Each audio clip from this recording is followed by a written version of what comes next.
Everyone, welcome back to my channel. तो आज हम करने वाले हैं भाई हमारा जो एचटेट का एग्जाम हुआ था 2023 में साइंस के लिए। ठीक है, तो इसका हम आज केमिस्ट्री वाला पोर्शन कंप्लीट करेंगे। फिजिक्स का पोर्शन हमने लास्ट वीडियो में पूरा कवर कर लिया था विद सॉल्यूशन। आपने अगर अब तक वो वीडियो नहीं देखा है तो वीडियो देख लीजिए, उससे आपको पूरा पता लग जाएगा कि किस टाइप के और किस लेवल के क्वेश्चन आपसे एग्जाम में पूछे जाने वाले हैं। तो आज हम करने वाले हैं हमारा एचटेट टीजीटी साइंस का केमिस्ट्री का पोर्शन। तो फर्स्ट क्वेश्चन हमारे पास है मैच द कॉलम। हमको कॉलम दे रखे हैं, हमको कुछ मिक्सचर दिए हुए हैं और हमको उनका सेपरेशन टेक्निक से उनको मैच करना है। ओके, तो फर्स्ट हमको दे रखा है ऑयल मिक्स विद वाटर। देखो हमको क्या दिया हुआ है, कोई मिक्सचर, और हमको उसे किसको मैच करना है, उसकी सेपरेशन टेक्निक के साथ। राइट, तो हमको ऑयल विद वाटर। अब हम सबको पता है भाई कि जो ऑयल होता है, oil is less denser then water. Density of oil क्या होती है, वाटर के कंपैरिजन में कम होती है। इस वजह से जो ऑयल है वो वाटर के अंदर डिसॉल्व ना होकर के ऊपर के ऊपर उसके तैरता रहता है।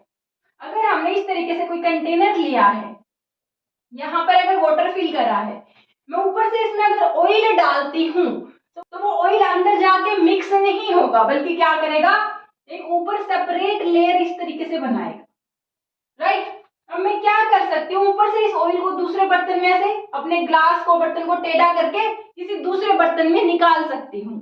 ठीक है, तो ये बहुत ही ज्यादा इजी सेपरेशन हो जाएगा। अगर हम यहाँ पर देखें तो हमारा डिकेंटेशन, डिकेंटेशन मीन्स निथरना। डिकेंटेशन को हिंदी में हम बोलते हैं निथरना।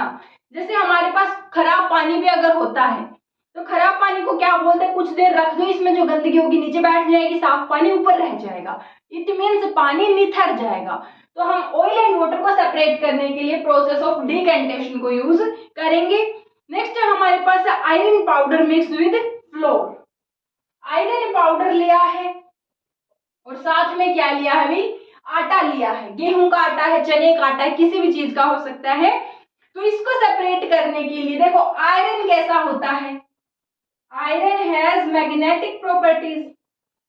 राइट, तो अब अगर हम इस मिक्सचर के पास कोई मैग्नेट लेकर के आए तो मैग्नेट क्या करेगा, इस आयरन पाउडर को अट्रैक्ट करेगा, सारा का सारा आयरन पाउडर मैग्नेट के ऊपर स्टिक हो जाएगा, उसके ऊपर चिपक जाएगा, और पीछे से हमारे पास क्या रह जाएगा, आटा या फिर फ्लोर रह जाएगा। राइट, तो हमारे पास कौन सी टेक्निक से सेपरेट करेंगे इनको, मैग्नेटिक टेक्निक से सेपरेट करेंगे।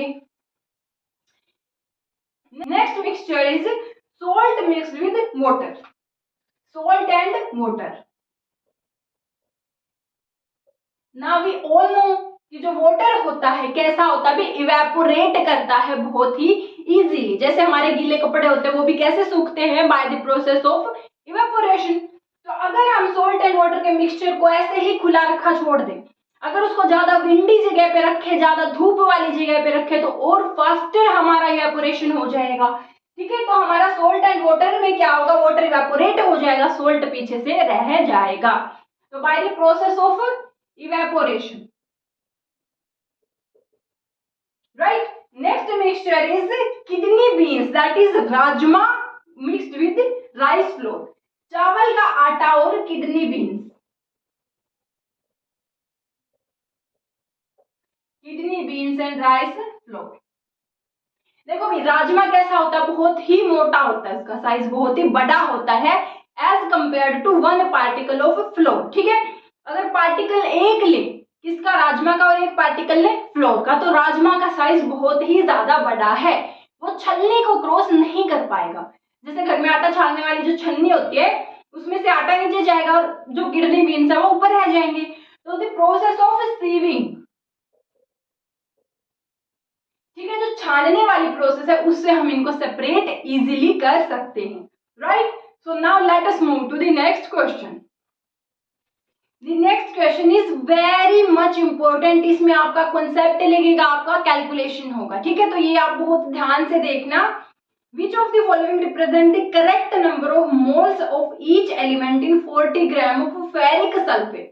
सबसे पहले तो भी आपको फॉर्मूला बनाना आना चाहिए। फेरिक सल्फेट का फॉर्मूला क्या होगा, बताओ, आप मुझे कमेंट करो।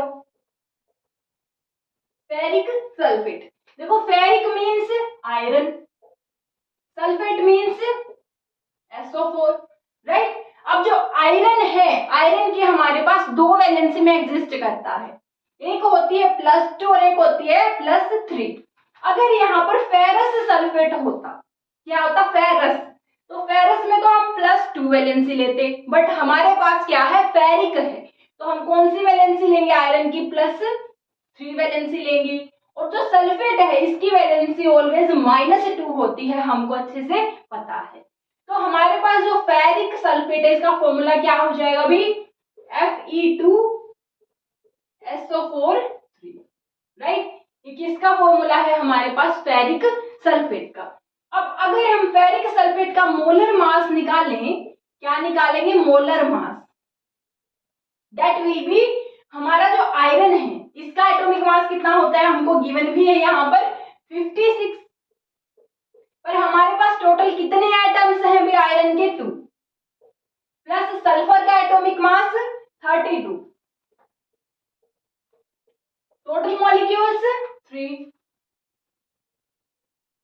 प्लस ऑक्सीजन का कितना एटॉमिक मास है 16 है, एंड टोटल एटम्स कितने हैं 4 3 12।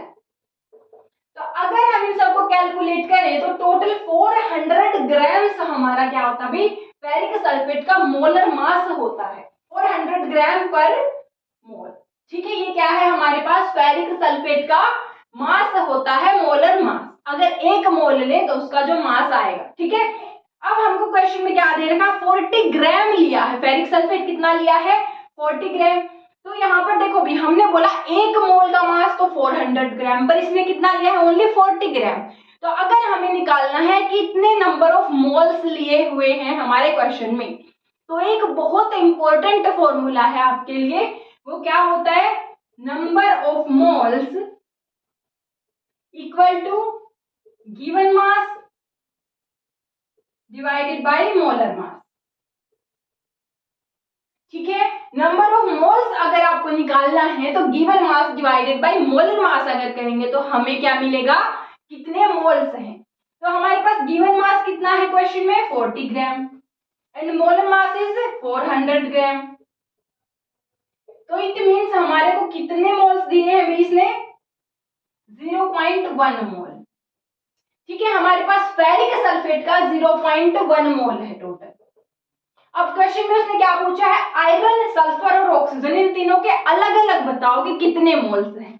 तो अगर हम आयरन की बात करें तो आयरन के टोटल 2 एटम्स एंड कितना है टोटल 0.1, तो total moles of iron is 0.2।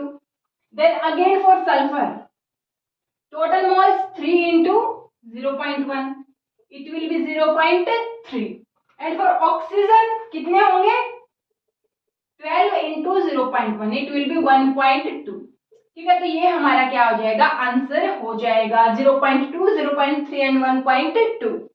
तो option number 3 will be correct है। ओके, अब हमारा नेक्स्ट क्वेश्चन भी सेम इसी फॉर्मूला के ऊपर बेस्ड है, तो हम उसको भी सोल्व कर लेते हैं। तो अगेन हमारे पास कॉलम मैच करने के लिए क्वेश्चन है 28 ग्राम ऑफ हीलियम। देखो हमको क्या दिया है 28 ग्राम हीलियम दिया है। अब हमें पता है हीलियम का एटॉमिक नंबर 2, एटॉमिक मास 4। तो हीलियम हमने बोला हीलियम कैसे एग्जिस्ट करता है, एलिमेंट की फॉर्म में अकेला एक एटम एग्जिस्ट करता है।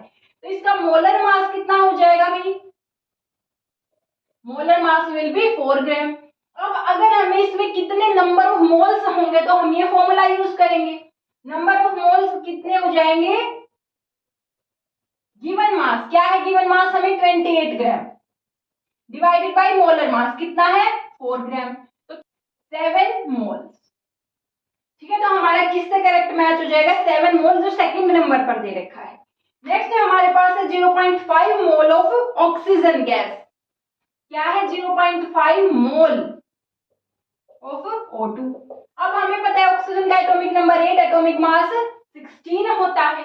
तो O2 के लिए हमारे पास मोलर मास क्या होगा, molar mass will be 16 into 2, that will be 32।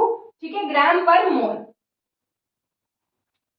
Now हमको 0.5 मोल दिया है, नंबर ऑफ मोल कितना है 0.5, और गिवन मास हमारे पास है नहीं, मोलर मास है, तो यहाँ पर क्या हो जाएगा हमारा given mass divided by molar mass that is 32।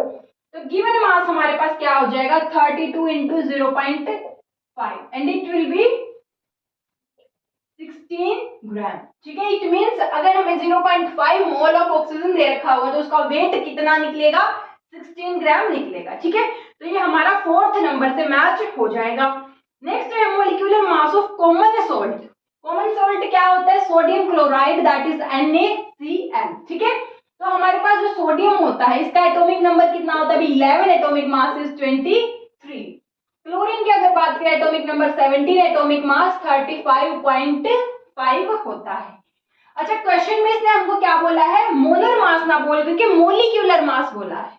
तो देखो जो मोलर मास होता है, मोलर मास तो होता है ग्राम में, और जो मोलिक्यूलर मास होता है molecular mass is in you, जिसको हम यूनिफाइड मास भी लिखते हैं। ठीक है, यूनिफाइड या यूनिट जो हमारा मास होता है। ठीक है, तो NaCl के लिए कितना हो जाएगा हमारा molecular mass 23 plus 35.5 that is 58.5 you. ठीक है, यूनिफाइड मास, ना कि ग्राम यूज करेंगे, क्यों? क्योंकि मोलिक्यूलर मास बोला है, मोलर मास नहीं बोला है, राइट। तो नेक्स्ट है हमारे पास 1.5 मोल ऑफ कैल्शियम। कैल्शियम का atomic number 20, atomic mass 40।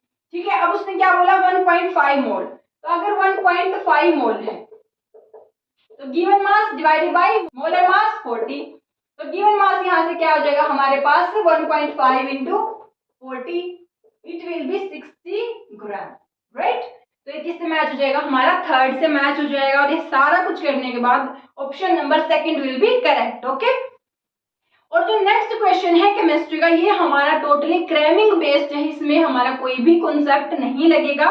Which is the chemical formula of cryolite is, it is Na3AlF6 is known as cryolite. ठीक है, तो नेक्स्ट क्वेश्चन हमारे पास है 206 gram of molten sodium bromide. क्या है हमारे पास sodium bromide that is NaBr। ठीक है, मोल्टन लिया है इसने कितना 206 ग्राम, 206 ग्राम लिया है इसने।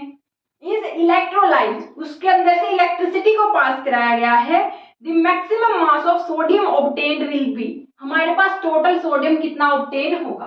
तो हम कैसे बता सकते हैं टोटल कितना सोडियम होगा भी, अगर हमें पता लग जाए कितने मोल्स है ना, सोडियम के कितने मोल्स है उससे हमें पता लग जाएगा, क्योंकि एक मोल ऑफ सोडियम का मास होता है 23 ग्राम। तो जितने मोल्स होंगे उसको हम 23 से अगर मल्टीप्लाई करें तो उतना ही मास होगा सोडियम का। तो अगर हम NaBr का मोलर मास निकालें तो मोलर मास क्या हो जाएगा 23 प्लस 80, राइट। ये हमको दिया भी हुआ है क्वेश्चन में, सोडियम और ब्रोमीन दोनों का एटॉमिक मास क्या होता है। ठीक है, तो हमारे पास टोटल क्या हुआ ये 103 ग्राम, मोलर मास क्या होगा 103 ग्राम एक मोल के लिए। अब नंबर ऑफ मोल्स कैसे हो जाएगा, सेम हमारा जो फॉर्मूला था, नंबर ऑफ मोल्स क्या हो जाएगा given mass divided by molar mass. It means हमारे पास कितने टोटल मोल लिए गए हैं, 2 मोल लिए हैं सोडियम ब्रोमाइड के। अब 2 मोल लिए हैं अगर, ये तो हमारे पास क्या हो जाएगा ये इस तरीके से हो जाएगा, तो सोडियम के भी कितने मोल है, इट मींस 2 मोल सही है, सिंपल सी बात है।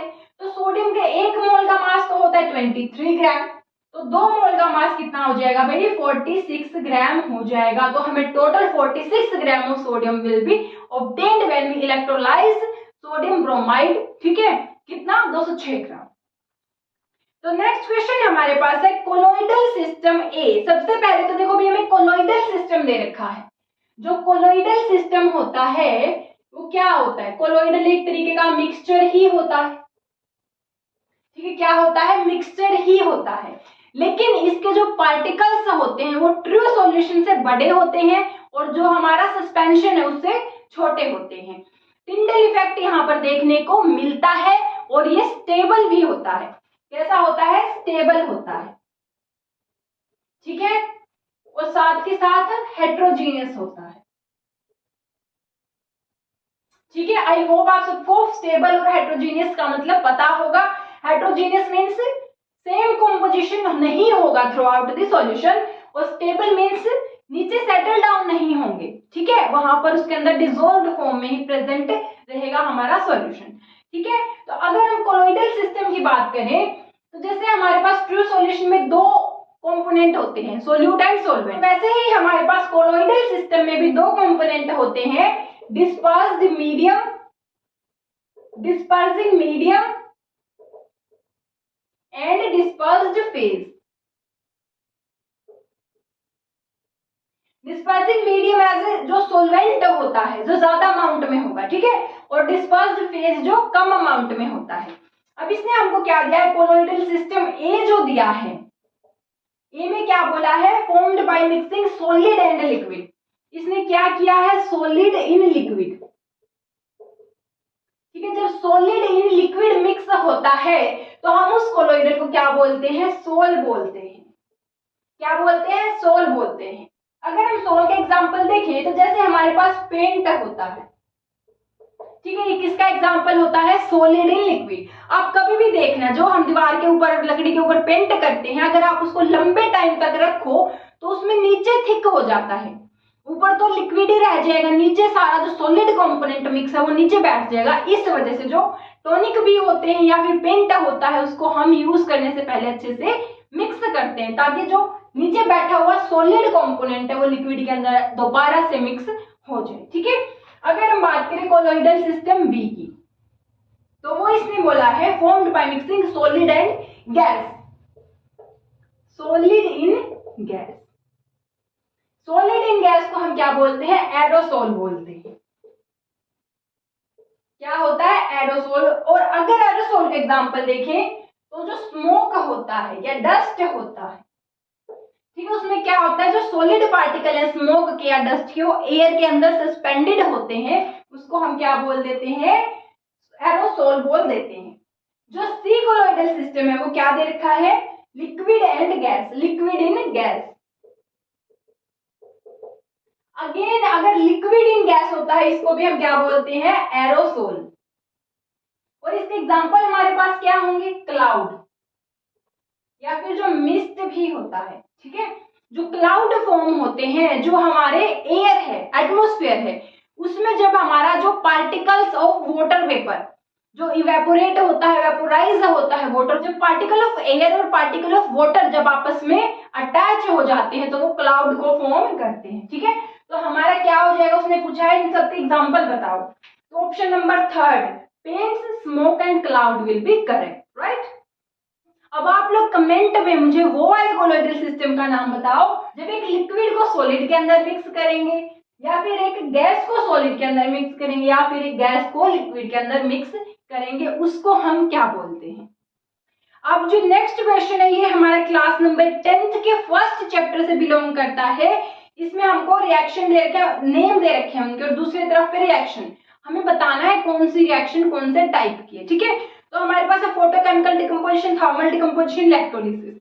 सबसे पहले तो भाई जो डिकम्पोजिशन रिएक्शन है वो क्या होते हैं, डिकम्पोजिशन रिएक्शन, देखो डिकम्पोज का मतलब ब्रेक होना है ना, ब्रेक होना। अब अगर हम क्या करें, जो रिएक्टेंट है उसको ब्रेक करते हैं, अब कोई चीज ब्रेक होगी तो उसके टुकड़े होंगे, इट मीन्स डिकम्पोजिशन रिएक्शन में हमारे पास एक रिएक्टेंट होता है, लेकिन उसके ब्रेक होने के बाद हमें एट लीस्ट कितने प्रोडक्ट मिलेंगे, 2 प्रोडक्ट,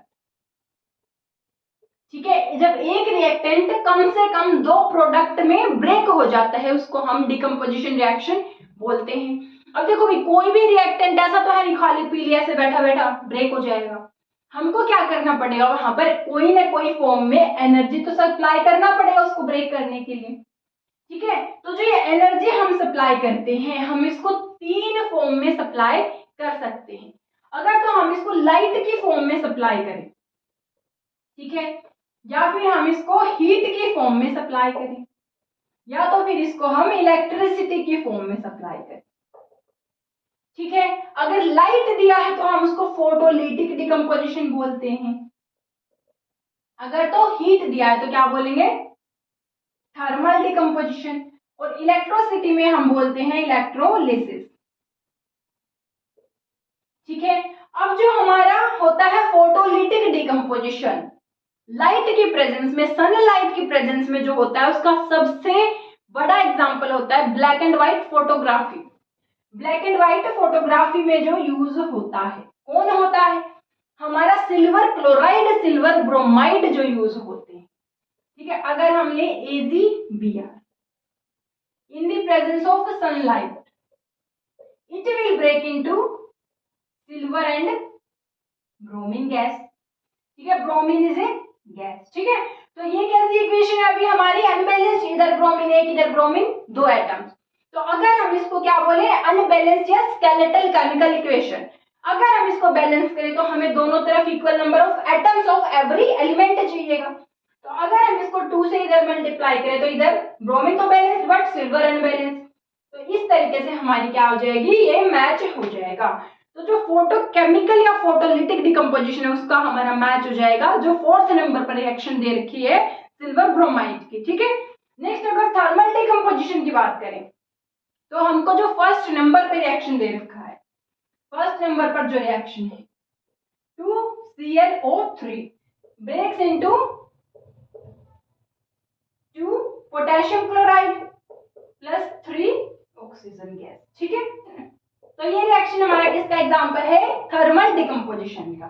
अगर हम बात करें इलेक्ट्रोलिसिस की, इलेक्ट्रोलिसिस के लिए जो हमारी 2nd नंबर पर रिएक्शन दी है Al2O3, मतलब जो एल्यूमिनियम ऑक्साइड है it will break into aluminium and oxygen gas.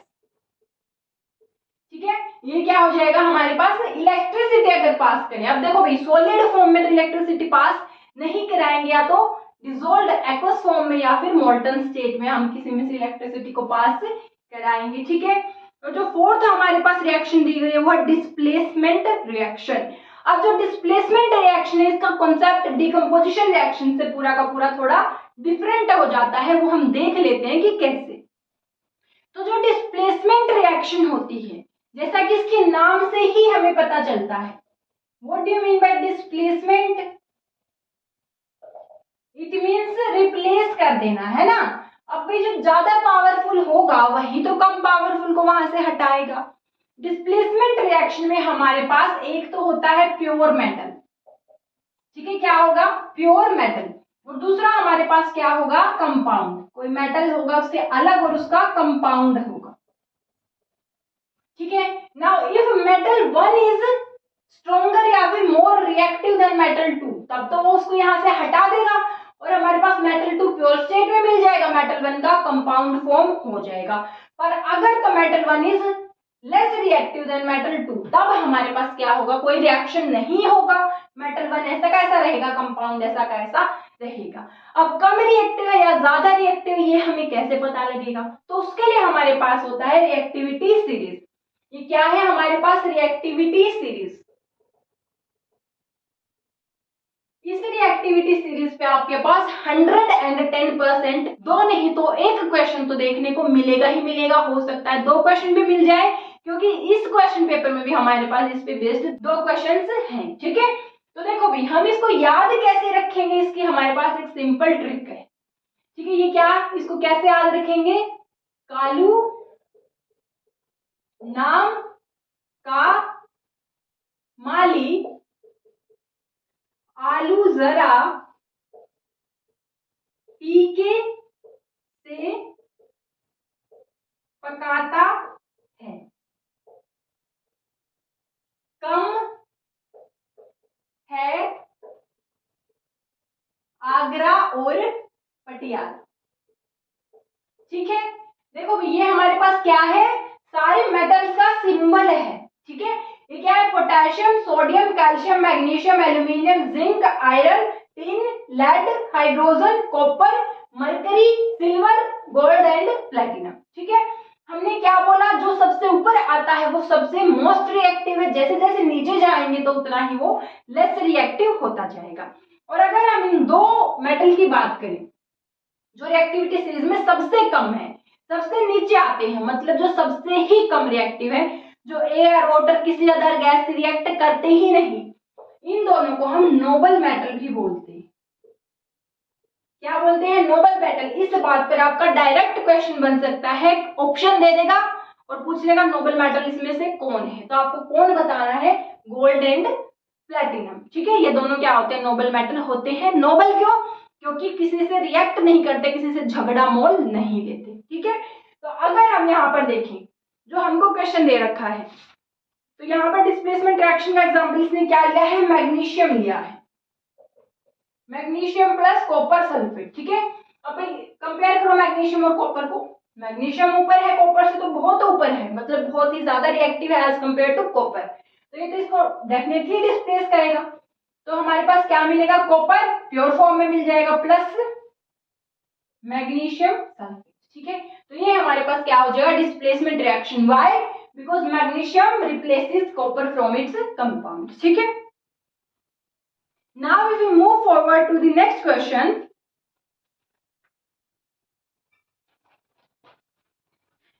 Which of the following are exothermic process? देखो ये जो एक्सोथर्मिक रिएक्शन होती है वो क्या होती है? हमारे pass on the basis of energy दो तरह की रिएक्शन होती है, एक्सोथर्मिक एंड एंडोथर्मिक। जिस रिएक्शन में हम हीट को क्या करें? अपनी तरफ से रिएक्शन के अंदर डालें। जैसे हमें चाय बनाना है तो हमें उसको हीट देना पड़ेगा अपनी तरफ से। ठीक है, ऐसे रिएक्शन को हम बोलते हैं एंडोथर्मिक। इसमें हम हीट क्या करते हैं? सप्लाई करते हैं। ठीक है, हम हीट सप्लाई करेंगे। अब अगर हम हीट सप्लाई करेंगे तो जो हमारी सराउंडिंग है वो क्या हो जाएगी? कूल डाउन, क्योंकि एनर्जी कहां से जाएगी? सराउंडिंग से ही जाएगी। एंडोथर्मिक रिएक्शन में जो सराउंडिंग होती है वो क्या हो जाती है? Cool down. Surrounding cool down. अगर हमें हीट लिखना रहेगा या तो हम रिएक्शन के एरो के ऊपर लिखेंगे, क्यों? क्योंकि हमने हीट को सप्लाई किया, या फिर रिएक्टेंट साइड पे लिखेंगे। मोस्ट जनरली हम एरो के ऊपर ही लिखते हैं। ठीक है, on the other hand if you talk about exo, देखो एक्सो मींस एग्जिट। एग्जिट से याद रखो, जिसमें रिएक्शन में हीट या फिर एनर्जी बाहर को निकले। ठीक है, ये क्या करेगा? हीट को रिलीज करेगा। हमने नहीं दी, रिएक्शन अपने आप पैदा होगी और बाहर निकल गई इन्वायरमेंट में। अब हीट जब इन्वायरमेंट में आएगी तो इन्वायरमेंट का टेम्परेचर इंक्रीज हो जाएगा, तो जो हमारा सराउंडिंग है वो क्या हो जाएगी? हीट अप हो जाएगी। ठीक है, सराउंडिंग क्या होगी? हीट अप होगी, और जो हीट है वो किधर मिलेगी? हमें प्रोडक्ट साइड पे मिलेगी। अब इसने हमको कुछ रिएक्शन दिया और पूछा है कि इनमें से कौन एक्सोथर्मिक है कौन नहीं है। फर्स्ट रिएक्शन दिया है reaction of water with quick lime.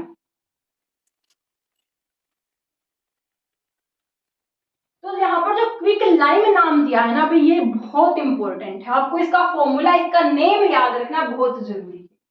जो कैल्शियम ऑक्साइड होता है इसको हम क्या बोलते हैं? Quick lime. ठीक है, when we add water to it, it will give us calcium hydroxide plus heat. ठीक है, कैल्शियम हाइड्रोक्साइड मिलेगा, जिसका हमारा नाम क्या होता है? स्लेक्ड लाइम भी होता है। क्या होता है? Slaked lime. यहाँ पर इसके नेम पे बेस्ड आपको डायरेक्ट क्वेश्चन पूछे जा सकते हैं। यहाँ पर हीट साथ में रिलीज होता है, it means it is an exothermic reaction. अब देखो यहाँ पर मैं आपको एक एक्स्ट्रा रिएक्शन बता देती हूँ।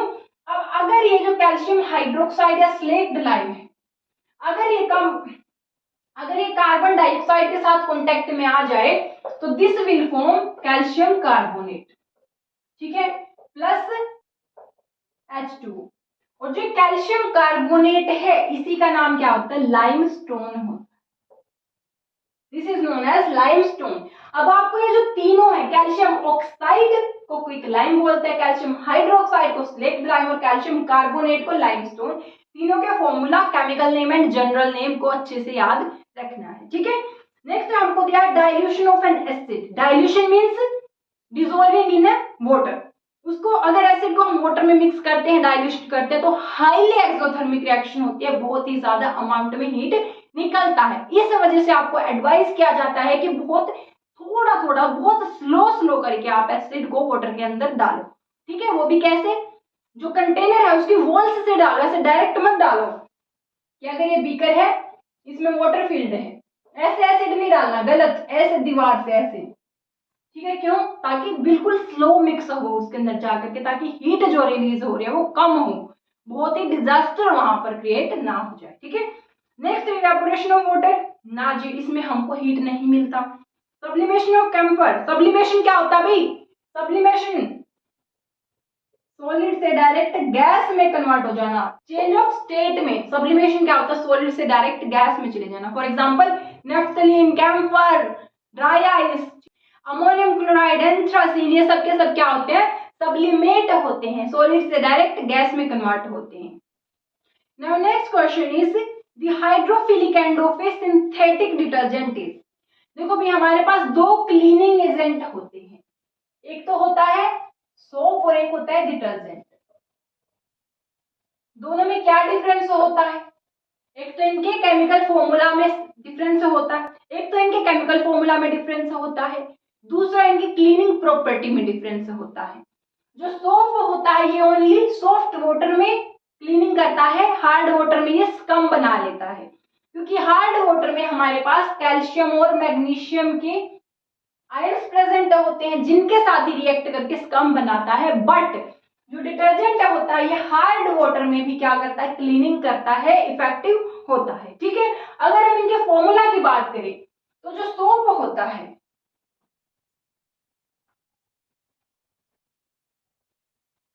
सोप का फॉर्मूला हमारे पास होता है COON, मतलब जो COOH कार्बोक्सिलिक एसिड होता है वहां पर H को हटा करके सोडियम आ जाता है। ठीक है, ऑन द अदर हैंड जो डिटर्जेंट होता है ये क्या होता है भी हमारे पास? जो सोप होता है तो होता है sodium salt of carboxylic acid, और जो डिटर्जेंट होता है ये होता है sodium salt of sulphonic acid. ठीक है, तो इनमें हमारे पास ये बेसिक डिफरेंस होता है। तो अगर हम सिंथेटिक डिटर्जेंट की बात करें तो क्या हो जाएगा? SO3 negative and sodium plus. ठीक है, ये हमारे पास क्या हो जाएगा? इसका केमिकल फॉर्मूला हो जाएगा। हाइड्रोफिलिक एंड पूछा है, जो हमारे पास हाइड्रोफिलिक, दो तरह के एंड होते हैं, एक होता है हाइड्रोफिलिक और एक होता है हाइड्रोफोबिक। देखो भी हमने बोला हाइड्रोफिलिक कौन होगा? Water loving. वाटर लविंग क्यों होगा? वाटर खुद क्या होता है? H2O, that is HOH, H plus OH negative. कैसा होता है? आयनिक, पोलर होता है। तो ये क्या होगा? जो पोलर फॉर्म होगी, पोलर पार्ट होगा, उसी के साथ कांटेक्ट में होगा। तो वाटर किसके साथ कांटेक्ट में होगा? SO3 negative Na positive. ये वाला पोर्शन हमारा हाइड्रोफिलिक होगा। ऑन दी अदर हैंड जो ये वाला नॉन आयनिक पोर्शन है ये क्या होगा? हाइड्रोफोबिक, वाटर से दूर रहेगा। तो इस वजह से क्या करेगा? स्ट्रक्चर भी कैसा फॉर्म कर लेता है? इस तरीके से। देखो अब हमने बोला यहाँ पर बकेट में पूरा वाटर है, अब ये वाला पार्ट वाटर के साथ कांटेक्ट में, ये तो होता है हाइड्रोफिलिक होता है, और जो ये वाला जो चेन का पार्ट होता है ये हाइड्रोफोबिक होता है। ठीक है, तो वो इस फॉर्म में, इस लैंग्वेज में भी पूछ सकता है कि जो आपका चेन पार्ट होता है वो कौन सा होता है? वो हाइड्रोफोबिक होता है, और जो एंड पार्ट होता है वो हाइड्रोफिलिक होता है। राइट, नेक्स्ट क्वेश्चन हमारे पास है, ये भी सेम रिएक्टिविटी सीरीज पर बेस्ड है। कुछ मेटल्स के नाम दिए हैं, पूछा है कि इनको डिसेंडिंग ऑर्डर, मतलब पहले ज्यादा फिर उससे कम, उससे कम, उससे कम में अरेंज करना है। Given metals are zinc, iron, magnesium and sodium. तो देखो यहाँ पर सबसे ऊपर कौन आएगा? इसमें सोडियम। उसके बाद कौन दिया है? मैग्नीशियम भी है। ठीक है, मैग्नीशियम आएगा। उसके बाद है जिंक एंड देन आयरन। ठीक है, तो हमारा ऑर्डर क्या हो जाएगा? Sodium, magnesium, zinc and iron. That is option number 4 will be correct.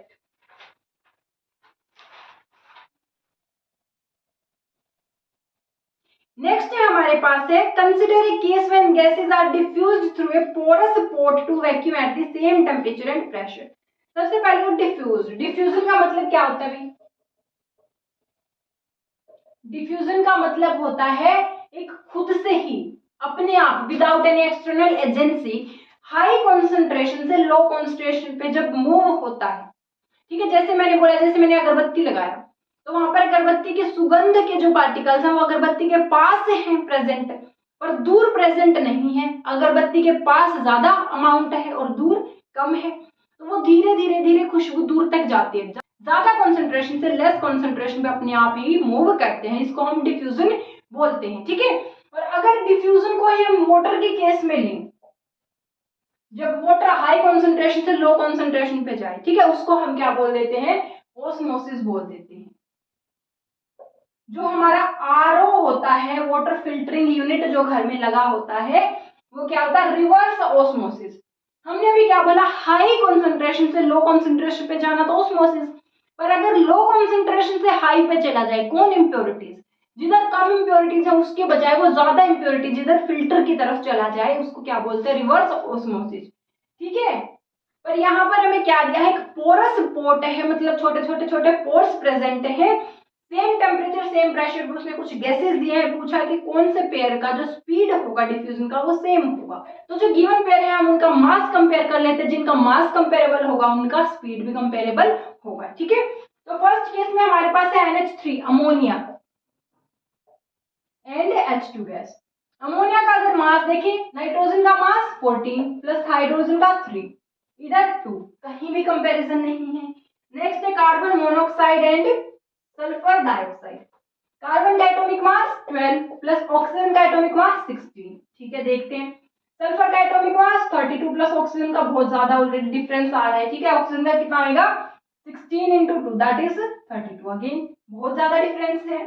अगर हम बात करें ना carbon monoxide and nitrogen, carbon monoxide का ऊपर देख लिया कितना 28 है, नाइट्रोजन का क्या देखें 14, एक के लिए 2 के लिए 20। देखो भी इनका क्या है, कंपेरेबल है, तो ये क्या हो जाएगा, स्पीड इनका डिफ्यूजन का सेम हो जाएगा। ठीक है, नेक्स्ट हमारे पास which of these is used in extraction of metal. सबसे पहले तो बताओ एक्सट्रैक्शन ऑफ मेटल क्या होता है, what do you mean by extraction of metal.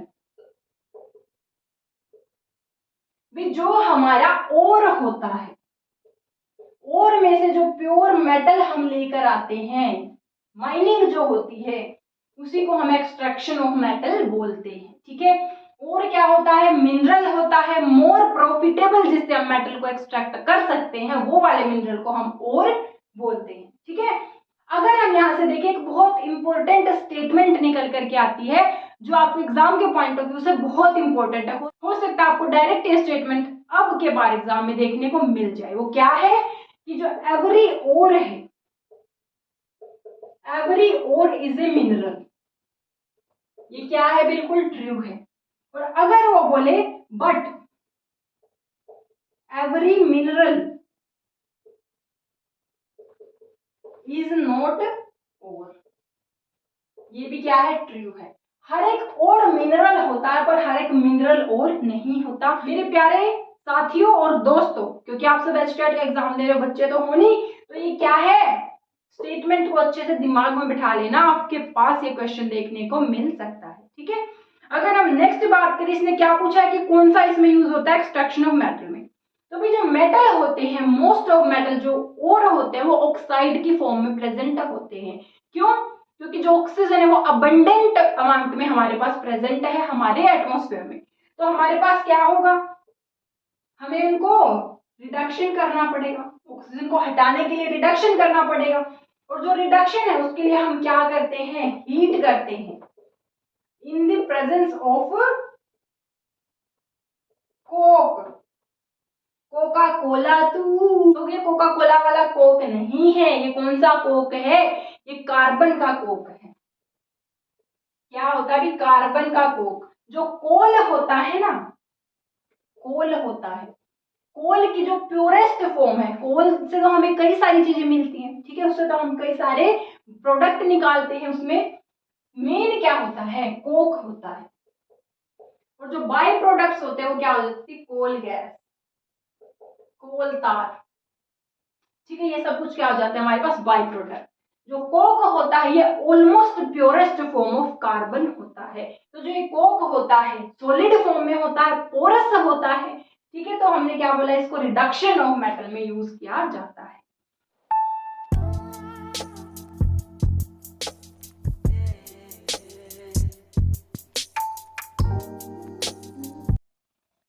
तो जो नेक्स्ट क्वेश्चन है ये हमारा है कैंडल के फ्लेम के ऊपर। कैंडल का या किसी भी चीज का जो फ्लेम होता है इसके ऊपर है। हमारा फ्लेम हल्का सा टेढ़ा हो गया है बट इट्स ओके, आपको समझ आना इंपॉर्टेंट है। तो ये हमारा कैंडल है, ये इसका फ्लेम है, ठीक है। फ्लेम जो होता है, पहले क्वेश्चन को देखने से पहले मैं आपको फ्लेम बता देती हूँ कि जो फ्लेम होता है ना भाई, फ्लेम के हमारे पास टोटल 3 जोन्स में हमने डिवाइड कर रखा है, 3 जोन में स्टडी करेंगे। जो आउटर मोस्ट जोन होता है, कौन सा? Outer most zone. तो जो ये आउटर मोस्ट जोन होता है, मुझे ये बताओ यहाँ आसपास एयर कितनी है? खूब सारी एयर है भी हमारे एटमॉस्फेयर में, ठीक है। तो इसके पास ऑक्सीजन होती है बहुत अच्छे खासे अबंडेंट अमाउंट में, जितनी चाहिए बर्न होने के लिए उतनी मिलेगी, फुल सप्लाई ऑफ ऑक्सीजन, ठीक है। तो ये हमारा क्या होता है, यहाँ पर कंप्लीट कंबशन होता है। कंबशन होने के लिए ऑक्सीजन नीडेड है, हम सबको पता है। ऑक्सीजन फुल तो कंबशन फुल, ठीक है। क्या होगा? कंबशन फुल होगा। इसका कलर जो हमें मिलेगा वो ब्लू मिलेगा, क्यों? क्योंकि कंप्लीट कंबशन है, क्लीन कंबशन है, फ्लेम का कलर होगा ब्लू। अब पूरा बर्न हो रहा है तो हमारे पास हीट भी क्या होगी? मैक्सिमम। तो जो हीट होगा वो क्या होगा? मैक्सिमम, ठीक है। और एक बात साथ में समझने की क्या है, जो ब्लू फ्लेम होती है, आप किचन में जाओ, किचन में गैस ऑन करो, ब्लू फ्लेम देगा, आपको क्या पूरा किचन दिख जाएगा उस एक फ्लेम से? रात में जाओ पूरा अंधेरा करके, नहीं दिखेगा, थोड़ा बहुत आसपास का दिख जाएगा पर पूरा नहीं दिखेगा। ऑन द अदर हैंड आप वहां पर एक कैंडल बर्न कर दो, कैंडल में ब्लू फ्लेम भी होगा, येलो फ्लेम भी होगा। कैंडल से हमें उस गैस के कंपैरिजन में, हालांकि गैस की फ्लेम बड़ी है, कैंडल की छोटी है, फिर भी कैंडल से हमें ज्यादा दिखता है। क्यों? क्योंकि जो ब्लू फ्लेम होती है ये नॉन ल्यूमिनस होती है। नॉन ल्यूमिनस हीट तो हमें ज्यादा देगी पर ल्यूमिनस देखने में हेल्प नहीं करेगी, ठीक है। अगर हम सेकेंड जोन की बात करें, जिसको हम मिडल जोन बोलते हैं, मिडिल जोन में एयर की सप्लाई हल्का सा कम हो जाती है, तो यहां पर हमारे पास क्या होगा? इनकम्प्लीट कंबशन होगा। क्या होगा अभी? Incomplete combustion. इनकम्प्लीट कंबशन की वजह से फ्लेम का कलर येलो, और येलो फ्लेम हमें देखने में हेल्प करता है, तो क्या होगा? ल्यूमिनस। अगर हीट की बात करें तो पूरा बर्न नहीं हो रहा है फ्यूल, तो कितना हीट मिलेगा? इंटरमीडिएट। क्या होगा? इंटरमीडिएट हॉट, ठीक है। नाउ अगर जब आपकी गैस में अगर दूध उबाल रहे थे निकल गया, अब वो दूध क्या होगा? जो छोटे छोटे छोटे जो छेद होते हैं गैस के बर्नर पर, वो बंद कर देगा उनको।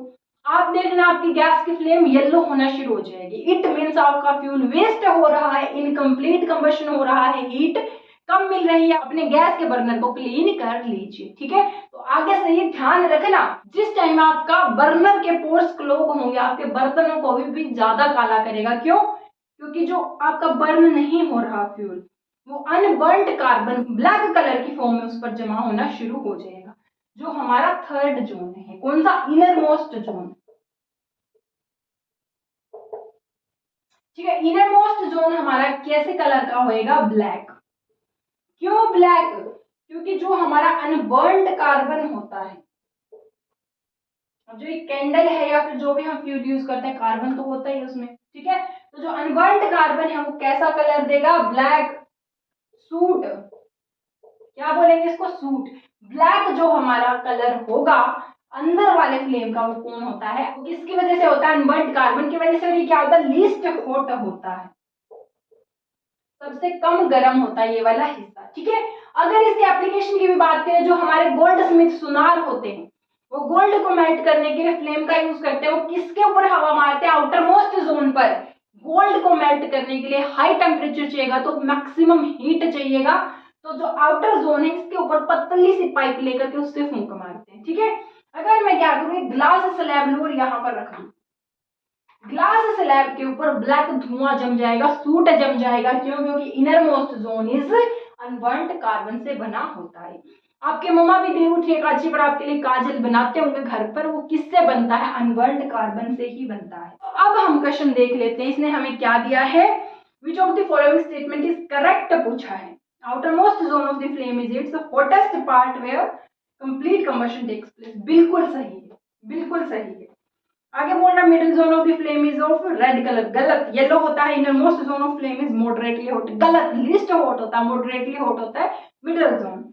Inner most zone of the flame is of blue colour, no, black होता है। ठीक है ना। अगर हम नेक्स्ट क्वेश्चन देखें तो हमारे पास दो तरह के चेंजेस होते हैं, एक होते हैं फिजिकल चेंज, एक होते हैं केमिकल चेंज। ठीक है, जो फिजिकल चेंज होते हैं, फिजिकल चेंज में ओनली फिजिकल प्रॉपर्टीज चेंज होती हैं। फॉर एग्जांपल उसका स्टेट है, या फिर उसका शेप है, या साइज है। कहने का मतलब है जो है ना हमारे पास उसका ही कुछ ना कुछ चेंज होगा, एक नया कंपाउंड नहीं मिलेगा। जैसे अगर मैं इस पेज को काट दूं सीजर से तो मेरे को क्या मिलेगा, उसका साइज छोटा हो गया पर स्टिल दोनों ही पोर्शन क्या है, पेज है, कोई नई चीज तो नहीं बनी। ठीक है, सिमिलरली अगर मैं आइस को मेल्ट कर दूं, उसका स्टेट चेंज हुआ है पर स्टिल वो H2O ही है। ठीक है, तो लेकिन अगर मैं इस पेज को बर्न कर दूं तो मेरे को क्या मिलेगा भाई, ये पेज नहीं रह जाएगा, ऐश मिलेगा, स्मोक मिलेगा, एक नया कंपाउंड मिल जाएगा। तो जब केमिकल प्रॉपर्टीज में चेंज होगा, इस पेज की केमिकल प्रॉपर्टी और ऐश और स्मोक की केमिकल प्रॉपर्टी डिफरेंट होती है। तो जब केमिकल प्रॉपर्टी में चेंज होगा या न्यू प्रोडक्ट हमें मिलेगा उसको हम बोल देते हैं केमिकल चेंज। ठीक है, तो इसने पूछा है कौन सी स्टेटमेंट ठीक नहीं है। When a candle burns, both physical and chemical change takes place. बिल्कुल ठीक है, क्योंकि फ्लेम जो है, फ्लेम के साथ सूट मिलता है, जो केमिकल चेंज होता है, और जो कैंडल है उसका वैक्स बर्न होता है जो उसके साइज को छोटा करता है, जो हमारे पास फिजिकल चेंज होता है। Next statement is anaerobic bacteria digest animal waste and produce biogas. बिल्कुल, देखो भाई हमारे पास क्या होता है, एनारोबिक बैक्टीरिया कौन होते हैं, एनारोबिक मीन्स जो ऑक्सीजन के बिना भी एग्जिस्ट करे, ऑक्सीजन की जिसको नीड ना हो। ठीक है, डू नॉट नीड ऑक्सीजन। हम तो क्या है, सरवाइव करने के लिए ऑक्सीजन नीडेड है, तो हम एरोबिक है, जिसको नीड नहीं है वो एनारोबिक है। ठीक है, तो जैसे हमारे पास एनारोबिक बैक्टीरिया होते हैं वो एनिमल वेस्ट, जैसे गोबर गैस भी बनते हैं। गोबर गैस प्लांट में क्या होता है, जो एनिमल वेस्ट है, डंग है। ठीक है, जो डंग है, एनिमल वेस्ट है, जब उसको वाटर में मिक्स करके स्लरी रखते हैं हम उसकी, कहां पर, जमीन के नीचे, थोड़ा टेम्परेचर हाई, तो उसमें हमारे पास उस टेम्परेचर की वजह से उस स्लरी के अंदर बैक्टीरिया बनना शुरू हो जाते हैं। कौन से बैक्टीरिया, एनारोबिक बैक्टीरिया। और उस डंग को, स्लरी को किस में कन्वर्ट कर देते हैं, एक तो प्रोडक्ट हमें मिलता है बायोगैस, दूसरा हमें पीछे से क्या मिल जाता है, मेन्योर मिल जाता है। ठीक है, तो जो हम बात कर रहे हैं वो बायोगैस की कर रहे हैं। यहाँ पर जो बायोगैस होती है ये एज ए फ्यूल यूज होती है। बायोगैस के दो कंपोनेंट होते हैं, एक तो होता है मीथेन गैस और एक होता है कार्बन डाइऑक्साइड गैस। जो मीथेन गैस होता है ये 75% होता है। This is a very important question, note करने वाली बात है। Methane is 75% in biogas. ठीक है, और CO2 क्या होता है, ऑलमोस्ट 20 to 25% प्रेजेंट होता है। ओके, तो जो मीथेन होता है CH4, इसको हम मार्श गैस भी बोलते हैं। मार्श जो सड़ेली जगह होती है ना, सड़ी हुई, वहां से जो निकलती है दुर्गंध वाली, मार्श गैस बोलते हैं। ठीक है, तो सेकंड भी हमारा बिल्कुल करेक्ट हो जाएगा। थर्ड में बोल रहा है depositing a layer of iron on zinc is called galvanisation. भी पागल हो गया क्या, पागल हो गया क्या ये, हमने क्या बोला, आयरन, आयरन रस्ट ना करे इसलिए आयरन के ऊपर कोटिंग करते हैं हम, ना कि आयरन की ही कोटिंग करते हैं, तो ये बिल्कुल गलत होता है। ठीक है, क्योंकि गैल्वेनाइजेशन में हम आयरन के ऊपर कोटिंग करते हैं जिंक की, ना कि जिंक के ऊपर आयरन की। Okay, next is stretching of rubber band is a physical change. बिल्कुल ठीक है, स्ट्रेच करने से कोई इसकी केमिकल कॉम्पोजिशन चेंज नहीं होता, सिर्फ उसका साइज या शेप चेंज होता है, तो it is a physical change. तो इस क्वेश्चन में हमें करेक्ट स्टेटमेंट बताना है कि ठीक कौन सी दे रखी है। फर्स्ट दिया है temperature changes during the change of A state. नहीं, ऐसा नेसेसरी नहीं है। आपने latent heat of fusion, latent heat of vaporisation तो सुना ही होगा। जब हमारे पास कोई सॉलिड लिक्विड के अंदर कन्वर्ट होता है, ठीक है, और जो सॉलिड है इसका टेम्परेचर अगर T डिग्री सेल्सियस है तो इसका टेम्परेचर भी अगर T डिग्री सेल्सियस है, मतलब सॉलिड फॉर्म में, लिक्विड स्टेट में, दोनों में सेम टेम्परेचर है, तो इसको जो हमने, देखो हमने क्या बोला, टेम्परेचर दोनों का सेम है, लेकिन कोई ना कोई हीट तो देनी पड़ी है ना हमें इसकी स्टेट चेंज करने के लिए। ठीक है, हमने हीट तो दिया है, उस हीट की वजह से ये सॉलिड से लिक्विड में कन्वर्ट हुआ, और जो सॉलिड का टेम्परेचर है, लिक्विड का टेम्परेचर है, दोनों का सेम है। तो ऐसी हीट को हम क्या बोल देते हैं? Latent heat of fusion. Latent means hidden, कि हमने हीट दिया पर टेम्परेचर चेंज नहीं हुआ, टेम्परेचर उतना का उतना है, वो हीट स्टेट चेंज करने में यूज हो गई instead of rising the temperature. ठीक है, तो हमारे पास क्या, तो फर्स्ट स्टेटमेंट गलत है। जरूरी नहीं है कि जो टेम्परेचर है वो स्टेट के साथ चेंज हो, दोनों स्टेट में भी सेम टेम्परेचर पर एग्जिस्ट वो कर सकता है। ठीक है, नेक्स्ट है dry ice gets converted directly into gaseous state under normal atmospheric condition. बिल्कुल ठीक है, क्योंकि जो ड्राई आइस होता है इसको बोलते हैं भी जो सॉलिड CO2 है। कार्बन डाइऑक्साइड गैस को अगर हाई प्रेशर के ऊपर हम रखें तो वो क्या हो जाएगी? सॉलिड में कन्वर्ट हो जाएगी, जिसको हम ड्राई आइस बोलते हैं। जो आपने रेस्टोरेंट वगैरह में देखा होगा, खाने के अंदर से ऐसे फ्यूम्स, धुआं सा निकल रहा होता है, वो क्या होता है? ड्राई आइस होता है। ड्राई आइस रख देते हैं, जैसे ही उसका प्रेशर कम हो जाता है, वो एनवायरमेंट के कॉन्टेक्ट में आता है, वो डायरेक्ट गैस में कन्वर्ट हो जाता है वापिस से। तो जब सॉलिड से डायरेक्ट गैस में कन्वर्ट हो जाता है उसको हम सब्लिमेशन बोलते हैं। तो इसने ये बिल्कुल ठीक स्टेटमेंट दिया हुआ है। नेक्स्ट है higher boiling point of liquid indicate weaker intermolecular force. बिल्कुल रॉन्ग है। अगर इंटरमोलिकुलर फोर्स क्या होते हैं भाई? हमने बोला ये है H2, ठीक है, एक है ये रहा H2। एक मॉलिक्यूल की दूसरे मॉलिक्यूल के बीच में जो फोर्स होती है, एक गिलास के अंदर मैंने बहुत सारे H2O के मॉलिक्यूल डाले, उनके बीच में जो फोर्स है उसको इंटरमोलिक्यूलर फोर्स बोलते हैं। और अगर मैं बात कर दूं कि जो H2 है, इसके अब इस H2O के अंदर क्या है? 2 हाइड्रोजन, 1 ऑक्सीजन, एक मॉलिक्यूल है ना ये, इसके विद इन जो फोर्सेस है ये वाली, ये क्या होते हैं? Intramolecular force. ठीक है, तो इंट्रामोलिक्यूलर जो एक मॉलिक्यूल के अंदर है और इंटरमोलिक्यूलर जो 2 मॉलिक्यूल के बीच में फोर्स लग रहा होता है। ठीक है, तो अगर तो फोर्स स्ट्रॉन्ग होगा तो इनको ब्रेक करना मुश्किल होगा, मतलब जितना बॉइलिंग पॉइंट ज्यादा, अगर H2O को ब्रेक करेंगे तभी तो लिक्विड से वेपर में जाएगा, जितना इंटरमोलिक्यूलर फोर्स ज्यादा होगा उतना ही बॉइलिंग पॉइंट ज्यादा होगा। तो ये स्टेटमेंट इसने गलत दिया हुआ है। ठीक है, नेक्स्ट है latent heat of vaporisation is generally higher than the latent heat of fusion. बिल्कुल ठीक है, हमने जैसे लेटेंट हीट ऑफ फ्यूजन बोला, सिमिलरली अगर वो लिक्विड से गैस में जाए और टेम्परेचर अगर सेम हो तो जो हीट देना पड़ा है उसको बोलते हैं लेटेंट हीट ऑफ वेपोराइजेशन। और हमारा जो सॉलिड से लिक्विड में कन्वर्ट करना होता है वो इजीली फिर भी हो जाता है, पर लिक्विड से गैस में कन्वर्ट करने में बहुत ज्यादा हीट सप्लाई करना पड़ता है। तो fourth statement is also correct. तो हमारे पास जो ऑप्शन नंबर 2 है जिसमें सेकंड और फोर्थ स्टेटमेंट को करेक्ट बताया है ये बिल्कुल ठीक हो जाएगा। सो नाउ ए ब्राउन कोल, कैसा कोल दिया अभी हमको? ब्राउन, और जिसके अंदर इसने बोला है कार्बन कंटेंट कितना है? 60 to 70%। ठीक है, high in moisture content and generally used in power plant to produce electricity. कौन सा होता है? हमें पता है हमारे पास 4 टाइप्स ऑफ कोल होते हैं। एक होता है peat, then lignite, after that bituminous and then anthracite.